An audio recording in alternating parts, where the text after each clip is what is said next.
This is a post about women's safety. Can all the women and girls come to the front of the class? All the women and girls to the front of the class. Greetings from the Sisterhood of the Sacred Boundary. I'm Asia Harriet Hales, and I will be your priestess today. It's getting pretty dangerous out here, ladies. I was just watching a YouTube clip about this girl. She looks like a teenager who felt like she was being followed down the street. And so she set up her phone to do a fit check.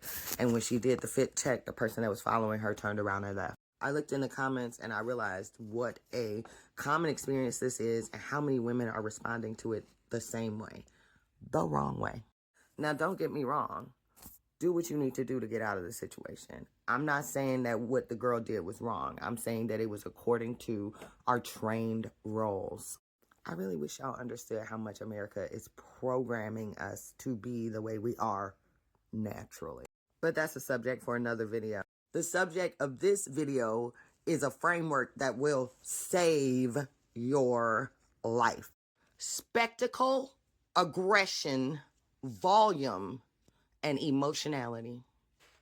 Write it down, write it down, write it down. Spectacle, aggression, volume, and emotionality.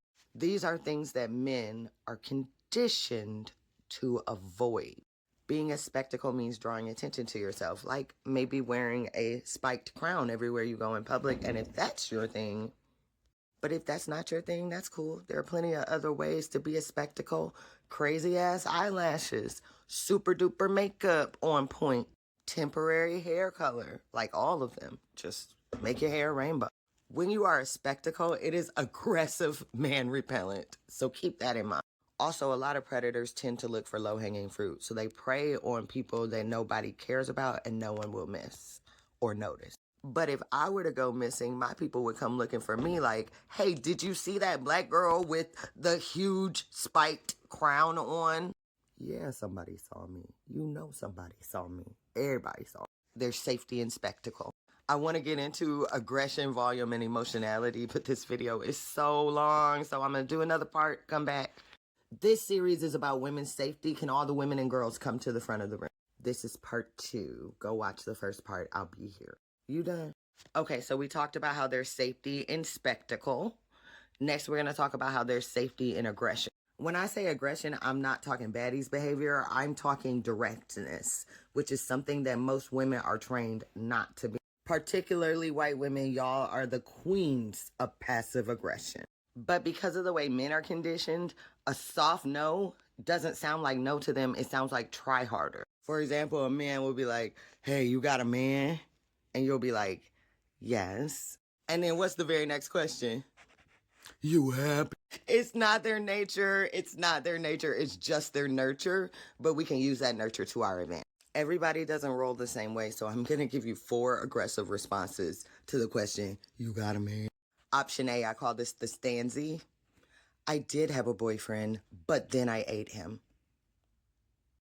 Option 2, I will not suffer the tyranny of man who has never borne a child. Option 3, the nag. Even if I was single, I would never date you. Please go away. And option 4, which is tried and true, no.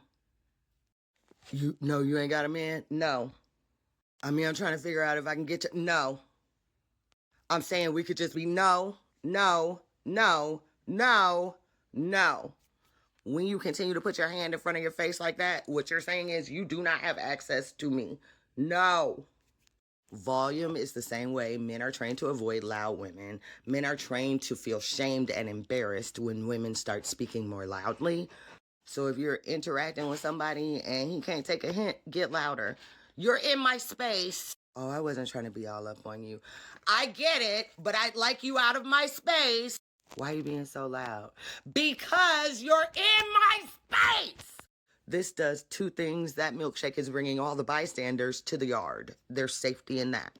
But it also shows men that you're not afraid to escalate and that if they do try it, it's going to be a fight. The last is safety and emotionality. White women, y'all know this by heart. There's a neurochemical in tears that we don't actively process, but we smell and notice. And what it does to the male brain is it calms the aggression centers of the brain. But what it does to the man himself is makes him feel helpless. Now, this is not going to work with everybody. Some people going to get excited off of this, but you got a whole nother set of problems if that's what's going on. But for most men, can I get your number? Answered by, you look just like my dad husband. It's a kitty. Hunty, that man will run in the opposite direction.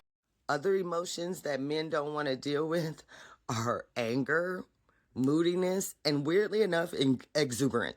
Think manic pixie dream girl. Can I get your number? Of course I'll give you my number. How else will we become best friends? I love hanging out with new friends. What are you doing next? Let's spend some time together. Every day is an adventure, don't you think? You finna watch that man right out of your hair. In summary, spectacle, aggression, volume, emotionality. It just might save your life.